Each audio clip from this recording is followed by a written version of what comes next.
നന്നായിട്ട് ഡേക്ക് കഴുകണം ഇനി.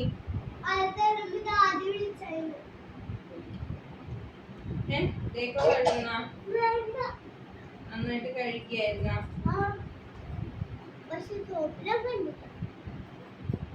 സോപ്പ് കണ്ടില്ലേ? സോപ്പ് അവിടെ ഉണ്ടായിരുന്നല്ലോ, വൈറ്റ് സോപ്പ്.